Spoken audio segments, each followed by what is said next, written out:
लोकसभा में आज कानून और इंसाफ के मरकजी वजीर किरण रिजिजू पेश करेंगे नई दिल्ली बैनुल-अक़वामी सासी मरकज तरमीमी बिल 2022। साथ ही वजीर खजाना मसाबिकत तरमीमी बिल 2022 बहस के लिए मेज पर रखेंगे। दूसरी जानिब राज्यसभा में भी होंगे अहम कानून साजी से मुताल्लिक काम।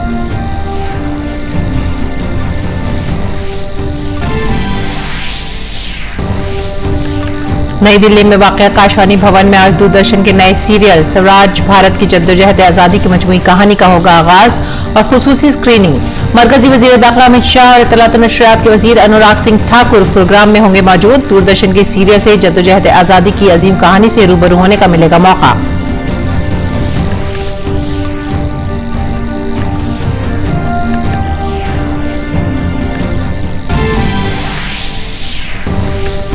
वज़ीर ख़ारजा एस जयशंकर कंबोडिया के नॉम पेन्हा में आसियान भारत वज़राए ख़ारजा की मीटिंग में होंगे शामिल। जयशंकर ने कहा, मीटिंग में हिंद बहरुल काहिल खित्ता, अक़वाम मुत्तहिदा बहरी मुआहिदा, कोविड, दहशतगर्दी, साइबर सिक्योरिटी, यूक्रेन और म्यांमार में मौसर अंदाज में किया गया तबादला ख्याल।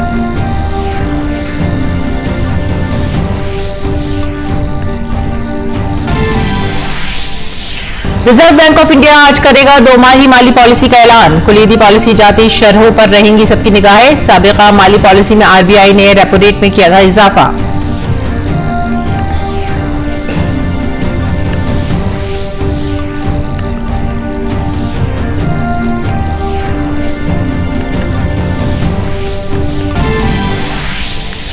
चीन के जारहाना रवैये पर ताइवान ने कहा कि वो अपने इलाके की हिफाजत करने से नहीं हटेगा पीछे। चीन ने ताइवान के करीब की जंगी मश्क बढ़ती कशीदगी के दरमियान अमेरिका के जंगी जहाज यूएसएस रोनाल्ड रेगन ने ताइवान के जनूब मशरक की जानिब की पेशकदमी।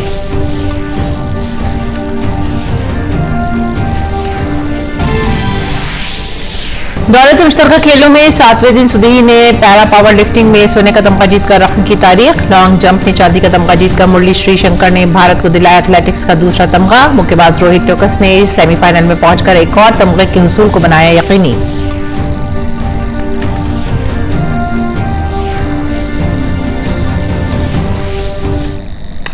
आदाब नाज़रीन, उर्दू खबरों में आप सभी का खैर मकदम है। मैं हूं सादिया अलीम। नजर डालते हैं इस वक्त की खास खबरों पर।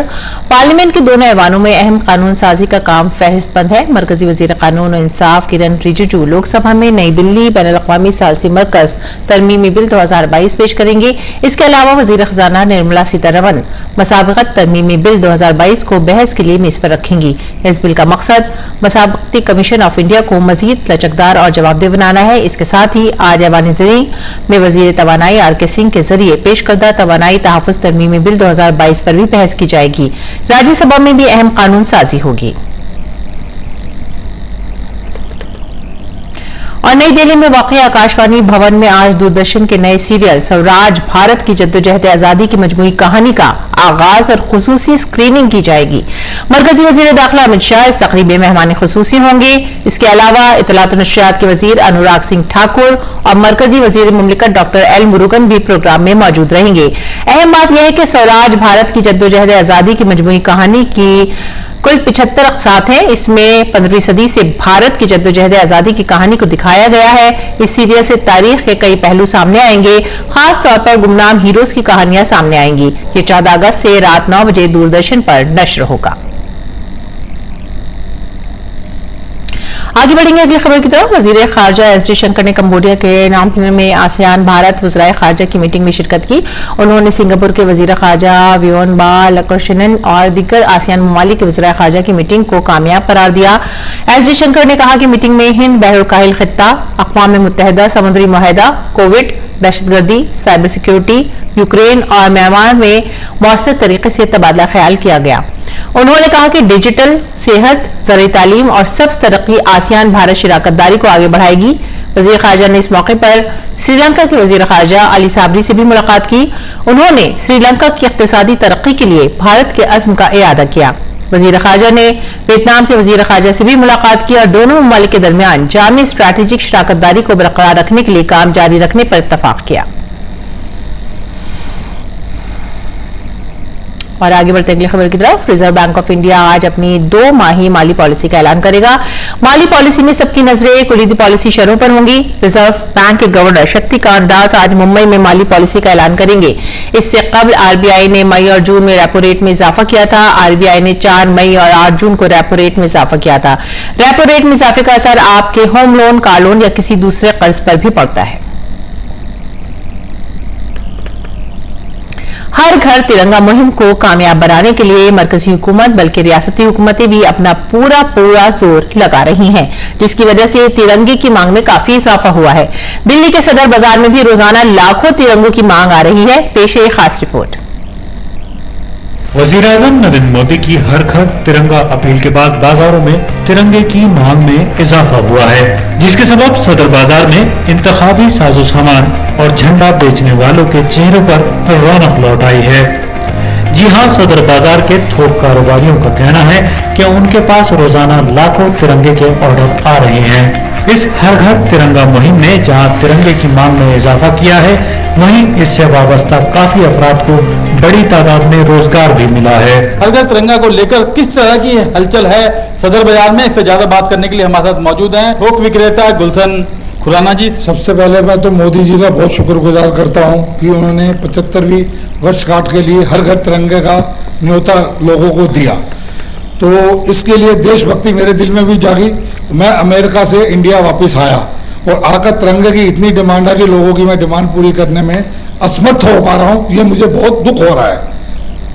रोजाना करीब कितने झंडे बन पा रहे हैं और लोग कितने झंडे लेके जा रहे हैं और कहाँ?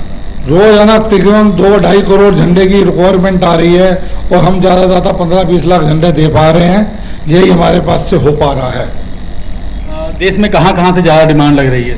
पूरे हिंदुस्तान में आ रही है। और तो मोदी जी का और शुक्रगुजार करता हूं कि जो लोग 1-1.5 करोड़ लोग खाली बैठे हुए थे उनको रोजगार मिल गया है कि वो झंडे बेच के लोगों के घरों में लगाने का, सब काम करने का उनको अच्छा रोजगार मिल गया। वो 3-4 महीने वो भी आराम से पेट भर कर रोटी खाएंगे।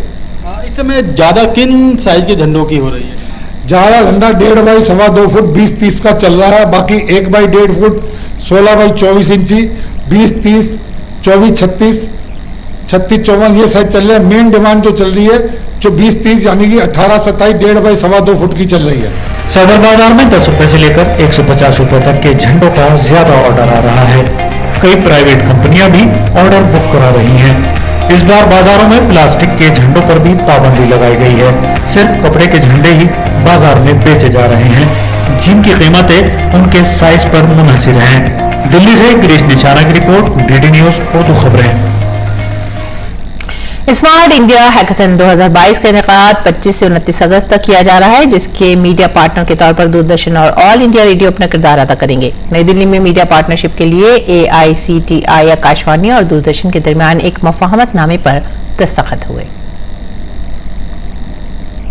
होप, आशा, उम्मीद, ये वो अल्फाज हैं जो जिंदगी को एक नया नजरिया देते हैं, जीने की एक नई राह दिखाते हैं। जिंदगी में उम्मीद रखना निहायत जरूरी है।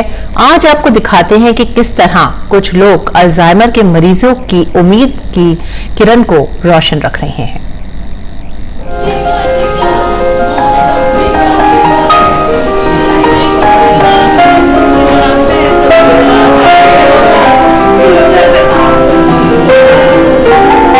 एक जगह बैठकर पढ़ते, गाना गाते ये बुजुर्ग अपने वक्त के कामयाब तरीन लोग हैं और अपने अपने दौर में अपने काम में हमेशा मुस्तैद रहे हैं। लेकिन आज वो अपनी पहचान भूल चुके हैं और जिंदगी को नए सिरे से शुरू कर रहे हैं। दरअसल ये सब अल्जाइमर के मर्ज में मुब्तला है। अल्जाइमर एक ऐसी बीमारी है जिसमें इंसान आहिस्ता आहिस्ता चीजें भूलने लगता है। जब ये मर्ज ज्यादा बढ़ता है तो फिर ये लोग जिंदगी के एक बड़े हिस्से को भूल जाते हैं।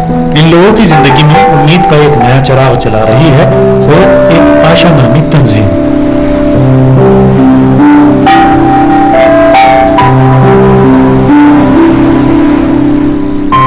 Alzheimer's is a disease, is a form of dementia, जिसमें कि हमारी सोचने समझने की शक्ति धीरे धीरे कम होती जाती है, because the neurons of the brain, the cells of the brain, they start dying. Sushma Chawla की वालिदा जब इस बीमारी का शिकार हुई तो उन्हें इस बारे में ज्यादा इल्म नहीं था।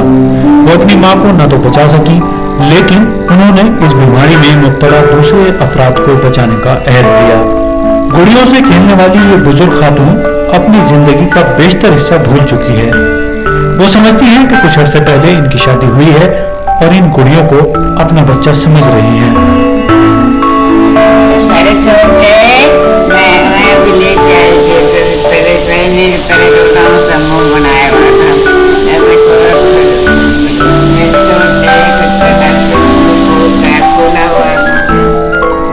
इस बीमारी में कई बार लोग अपने रिश्तेदारों को भूल जाते हैं और किसको कब अपना रिश्तेदार बना लें ये पता नहीं होता। अक्सर लोग इस सूरत हाल को पागलपन समझते हैं, लेकिन ये एक ऐसी बीमारी है जिसका इलाज बस थोड़ी सी तवज्जो और मोहब्बत है। उम्मीद वक्त का एक बहुत बड़ा सहारा है, अगर हौसला है तो हर मौज बेकिनारा है। जी हाँ, जीवन में उम्मीद का होना बहुत जरूरी है। निराश व्यक्ति अपने जीवन में कभी आगे नहीं बढ़ सकता और लोगों के जीवन में उम्मीद की इसी एक किरण को खोलने के लिए, उम्मीद की इसी एक किरण को जगाने के लिए काम कर रही है होप एक आशा संस्था। जरूरी है कि इस व्यस्त जिंदगी में कुछ पल हम अपने बुजुर्ग माता पिता के लिए भी निकालें ताकि वो खालीपन के शिकार ना हो, क्योंकि ये स्थिति जीवन में अचानक आए खालीपन से पैदा होती है। थोड़े से समय, अटेंशन और प्यार से इस बीमारी से निपटा जा सकता है। शहला निगार, डीडी न्यूज। और अब नजर डालेंगे बैन अल-अक़वामी खबरों पर। अमेरिका ने ताइवान के करीब मिसाइल का तजर्बा करने पर चीन की मजम्मत की है। अमेरिकी महकमा कौमी सलामती के तर्जुमान जॉन कर्बी ने कहा है कि इक़दाम चीन की शतालंगेज कार्रवाई में इजाफे की अक्कासी करता है जो मौजूदा सूरत हाल को बदलने की एक अरसे से कोशिश कर रहा है। जॉन कर्बी ने कहा कि सदर जो बाइडन ने कशीदगी से बचने के लिए मिनटमैन 3 बैनर बर आजम बैलिस्टिक मिसाइल का तजर्बा मुलतवी कर दिया है। आपको बताते हैं कि चीन ताइवान को वन चाइना पॉलिसी का हिस्सा मानता है। अमेरिकी ऐवानी नुमाइंदगान के स्पीकर नैन्सी पेलोसी के दौरे ताइवान के बाद से चीन ने इंतहाई जारहाना मौक़िफ़ इख्तियार किया है। और उधर अमेरिका में मंकी पॉक्स के बढ़ते मामलों पर कदगन लगाने के लिए अवामी सेहत को हंगामी करार दे दिया गया है। जो बाइडन के चीफ तिब्बी मशीर डॉक्टर एंथोनी फॉसी ने हुकूमत के इस फैसले की तारीफ करते हुए कहा है कि कदम मंकी पॉक्स के खिलाफ तेजी से काम करने में मदद करेगा। बरतानवी वजीर आजम के ओहदे के उम्मीदवार ऋषि सुनक और लिज ट्रस के दरमियान मईशत के मौजू पर बहस हुई। वजीर आजम ओहदे के दोनों दावेदारों ने बैंक ऑफ इंग्लैंड के जरिए कसाद बाजारी के इम्कानात पर बहस की। लिज ट्रस ने कहा कि टैक्स में कमी करके सेंट्रल बैंक की पेशनगोई को तब्दील किया जा सकता है। उन्होंने कहा कि टैक्स के बोझ को बढ़ाकर सरकार ने मईशत को कसाद बाजारी की तरफ धकेला है। वहीं ऋषि सुनक ने कहा कि ट्रस्ट के मंसूबों से मईशत का बहरान और ज्यादा गहरा हो सकता है और काबिल जिक्र है कि बरतानिया के मरकजी बैंक ने बढ़ती महंगाई को काबू में लाने के लिए पॉलिसी जाती शरहों में 0.5% का इजाफा किया है। यह दिसंबर 2008 में आलमी मालियाती बहरान के बाद सबसे ज्यादा है। इंसानी हकूक की बैनुल-अक़वामी तंजीम एमनेस्टी इंटरनेशनल ने अपनी एक रिपोर्ट में यूक्रेन पर कई इल्जामात लगाए हैं। रिपोर्ट में दावा किया गया है कि यूक्रेन के सलामती दस्तों ने स्कूल, रिहायशी इमारतों और गुंजान आबादी वाले इलाकों में अपना अड्डा बनाया, जिससे आम लोगों पर रूस के हमले का खतरा कई गुना बढ़ गया। यूक्रेन के सदर ने एमनेस्टी इंटरनेशनल के इल्जामात को मुस्तरद करते हुए इसे बेबुनियाद बताया है। ज़ेलेंस्की ने कहा कि रूस ने जानबूझकर शहरियों को निशाना बनाया था। एमनेस्टी ने कहा है कि 5 जगहों पर इसने फौजियों को अस्पतालों का इस्तेमाल फौजी अड्डे के तौर पर करते हुए देखा, जो बैनुल-अक़वामी इंसानी हुकूक या कानून की खिलाफ वर्जी है। कोरोना के साथ भी, कोरोना के बाद भी, जी हां, आयुष निजाम सिर्फ कोरोना के वक्त ही नहीं, बाद में भी हमारी इम्यूनिटी बढ़ाने में बेहद कारगर है। भारतीय रिवायती तिब्बी निजाम का बढ़ता मुतालबा आज दुनिया भर में है। पहले ग्लोबल आयुष इनोवेशन कॉन्फ्रेंस में 10,000 करोड़ रुपए की सरमायाकारी की तजावीज मिली हैं। आज आयुष का शोबा रोजगार देने में भी काफी अहम किरदार अदा कर रहा है। आयुष के शोबे में नए नए स्टार्टअप आ रहे हैं और अब तो आयुष के शोबे में पहला यूनिकॉर्न भी आ गया है। होलिस्टिक हेल्थ केयर में लोगों की दिलचस्पी में भी इजाफा हुआ है। वजीर आजम नरेंद्र मोदी ने भी अपने मन की बात प्रोग्राम में इस बात का जिक्र किया है। आयुर्वेद और इससे मुतालिक तमाम चीजों पर डीडी न्यूज ने खास बातचीत की एम्स की डायरेक्टर डॉक्टर तनुजा मिस्री से। कोरोना काल में हमने देखा कि काफी लोगों ने काढ़ा और बाकी जो दूसरी चीजें थी उसका उपयोग किया था। कितना फायदेमंद रहा था, किस तरह के रिसर्च हुए थे इस पे? जी, हम कोविड के दरमियान मतलब कोरोना काल में तो हम ये कहेंगे कोविड के साथ भी और कोविड के बाद भी हमारी इम्यूनिटी की रक्षा करने के लिए, सुदृढ़ करने के लिए और एक हमने अभियान चलाया कि my health is my responsibility, मतलब मेरा स्वास्थ्य ये मेरी जिम्मेवारी। और इससे हमने एक प्रतिबंधात्मक, उपचारात्मक, preventive, promotive therapy and post Covid सभी में आयुष की गतिविधियां जितने भी है, काढ़े है, एक्सटर्नल, इंटरनल, ये सभी हमने जो उपचार किए, ट्रीटमेंट किए, वो हमें बहुत फायदेमंद रहा। मरीजों को एक जो विश्वास आया कि इस चिकित्सा पद्धति से भी हम ठीक होते हैं, इसीलिए हमारी जो लैब रिपोर्ट है, कोविड रिपोर्ट पॉजिटिव, CRP जो टेस्ट है मॉडर्न के, जितने जितने इंटरनेशनली एक्सेप्टेड टेस्ट, वो लैब में प्री और पोस्ट हमने करवाए और हमें ये पाया गया कि जितने पेशेंट, 700 से ज़्यादा भी पेशेंट अभी एडमिट है, तो 99.99% पेशेंट ठीक होके गए। दिल्ली पुलिस के साथ भी और बाकी कई राज्यों के साथ भी एक रिसर्च किया था, मरीजों को उपचार भी दिया था, तो उसका किस तरह के रिजल्ट आए थे? जो हमने आयु रक्षा किट था वो हमने सभी दिल्ली पुलिस को दिया और लगातार 3 महीने दिया और उनका इम्यूनिटी का स्तर देखा, उनका जो टाइम टू निगेटिविटी और इन्फेक्शन कितना हुआ वो भी देखा। तो इस पे हमने पब्लिक हेल्थ फाउंडेशन के साथ रिसर्च भी किया and I am really very happy कि जो मॉर्टेलिटी रेट जो कंपेयर टू अदर सिटीज बहुत कम रहा, इन्फेक्शन का रेट बहुत कम रहा।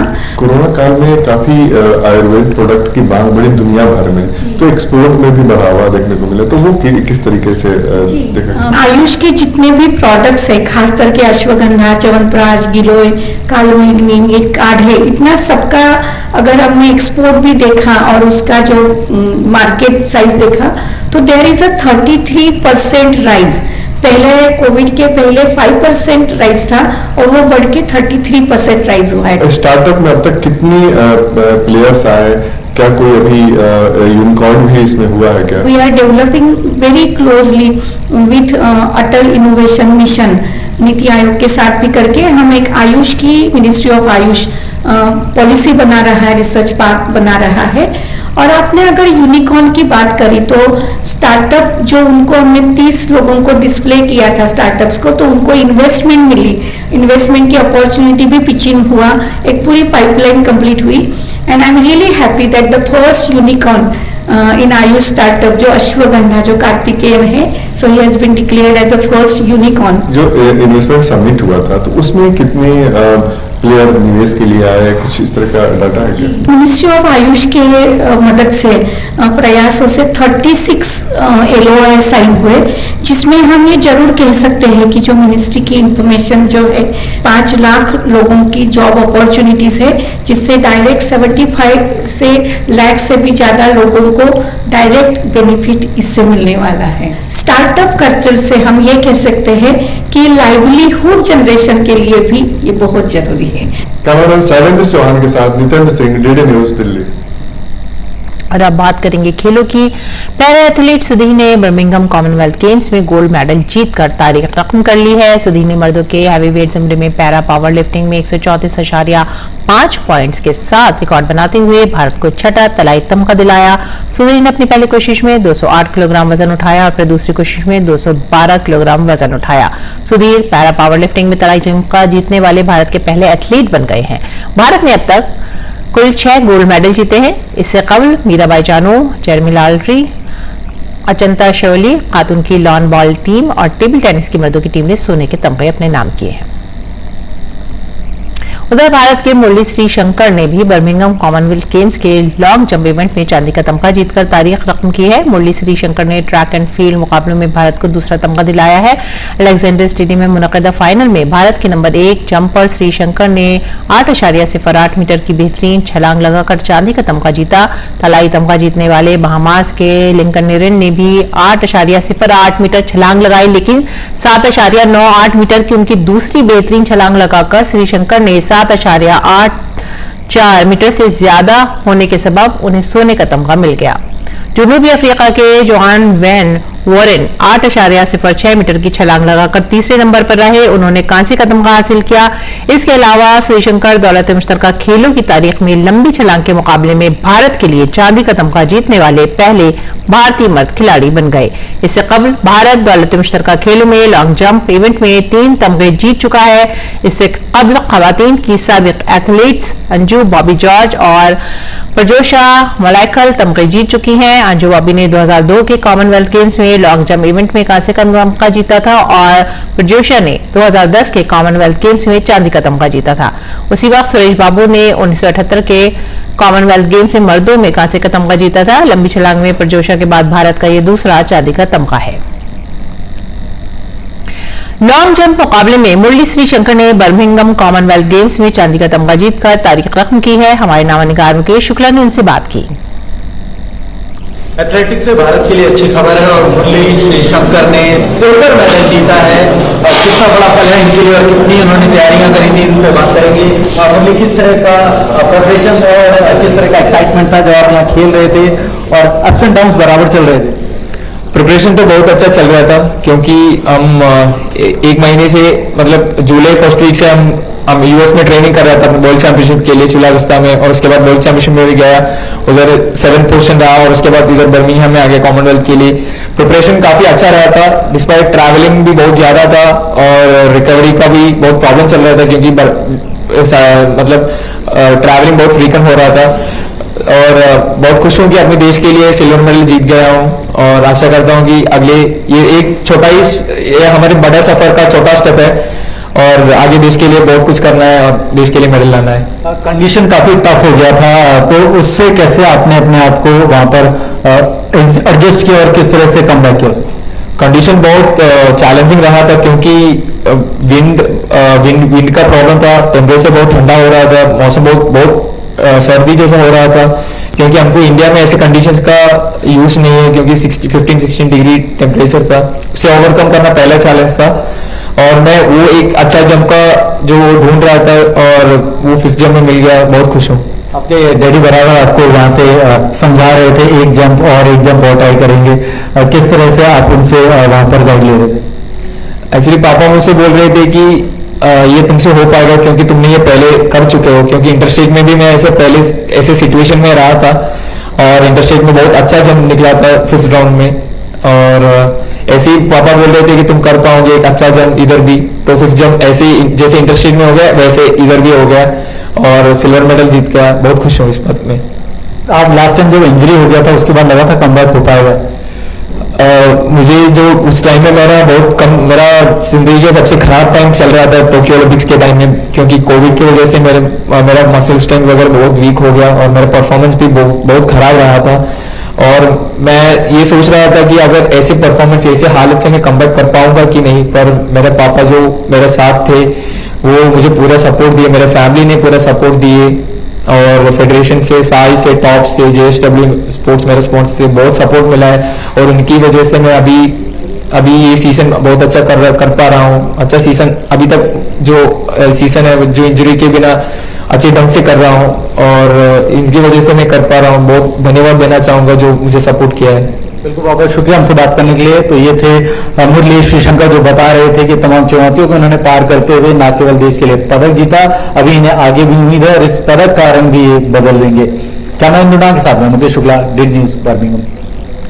बर्मिंघम कॉमनवेल्थ गेम्स में भारत के स्टार टेबल टेनिस खिलाड़ी खवातीन के सिंगल्स की प्री क्वार्टर फाइनल में पहुंच गई हैं। मानिका दिफाई चैंपियन हैं। मानिका ने 2018 के गोल्ड कोस्ट कॉमनवेल्थ गेम्स में तलाई तमगा जीता था।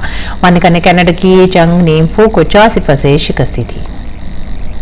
टेबल टेनिस में खवातीन के सिंगल्स में सरीजा कवाला और प्रीत ऋषा टेनिसन ने राउंड ऑफ 32 में अपने अपने मैच जीत लिए हैं। सरीजा ने मलेशिया की कैरन लेन को 12-10, 12-10, 4-11, 11-8 और 11-8 से शिकस्त दी। इसी तरह अनरेथ ने चार्लेट बॉट्सले को 11-8, 10-12, 11-6, 12-10 और 11-3 से शिकस्त दी। दोनों खिलाड़ी खवातीन के सिंगल्स में राउंड ऑफ 16 में पहुंच गई हैं। टेबल टेनिस मेंस डबल्स में अचंता शरद कमल और साथियान की जोड़ी प्री क्वार्टर फाइनल में पहुंच गए हैं। राउंड ऑफ 32 में जोड़ी ने जोएल एलन और जोनाथन वान लेंगो की जोड़ी को 3-0 से शिकस्त दी। भारतीय जोड़ी ने पहला गेम 11-2, दूसरा गेम 11-5 और तीसरा गेम 11-6 से जीता। बर्मिंघम कॉमनवेल्थ गेम्स में दीपिका पालिकल और सौरभ घोषाल की जोड़ी भी स्क्वॉश के मिक्स डबल्स में क्वार्टर फाइनल में जगह बनाने में कामयाब रही है। दीपिका और सौरभ ने प्री क्वार्टर फाइनल में वेल्स के पीटर और एमिली की जोड़ी को सीधे गेम्स में 11-18, 11-4 से हराया। स्क्वैश के विमेंस डबल में दीपिका पालिकल और जोशन्ना चन्नप्पा की जोड़ी भी क्वार्टर फाइनल में पहुंच गई है। इस जोड़ी ने बारबाडोस की मेगन बेस्ट और अमेंडा हेविट की जोड़ी को 2-0 से शिकस्त दी। पहला गेम पालिकल और चन्नप्पा की जोड़ी ने 11-4 और दूसरा गेम 11-4 से जीता। भारत के लक्ष्य सेन प्री क्वार्टर फाइनल में पहुंच गए हैं। उन्होंने राउंड ऑफ 32 के मैच में सेनेट हेलेना आइलैंड के वर्नॉन समिट को आसानी से 2-0 से शिकस्त दी। लक्ष्य ने पहला गेम 21-4 और दूसरा गेम 21-5 से जीता।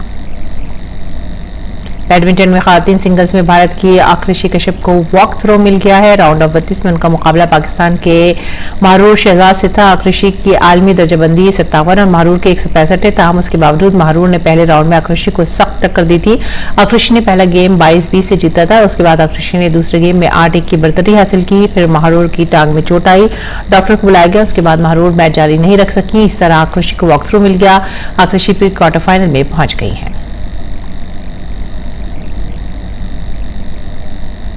और नाज़रीन, अब नजर डालते हैं दिल्ली से शाया होने वाले उर्दू अखबारात की जाए।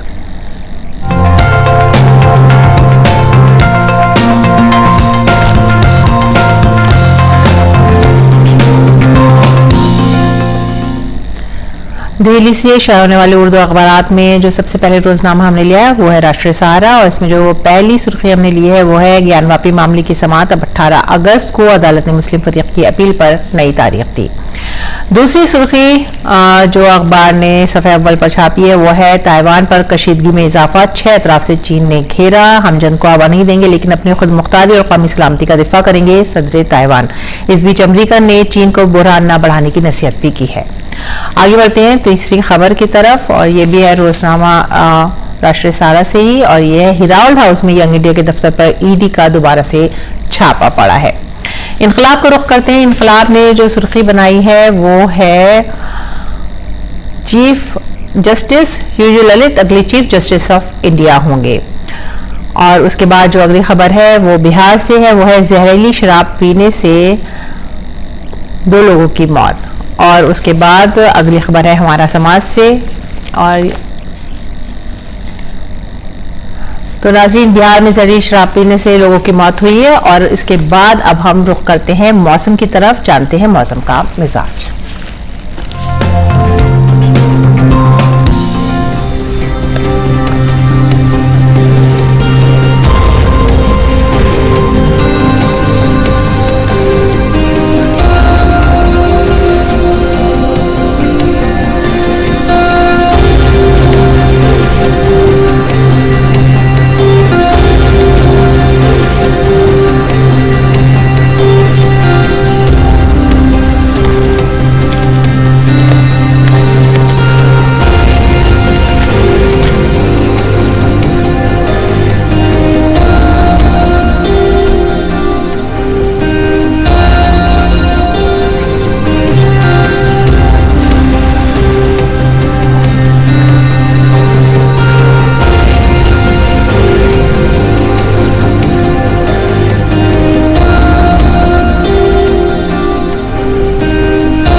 इसके साथ ही वक्त हो गया आप सभी से विदा लेने का। आप हमारी पूरी टीम को दीजिए इजाजत।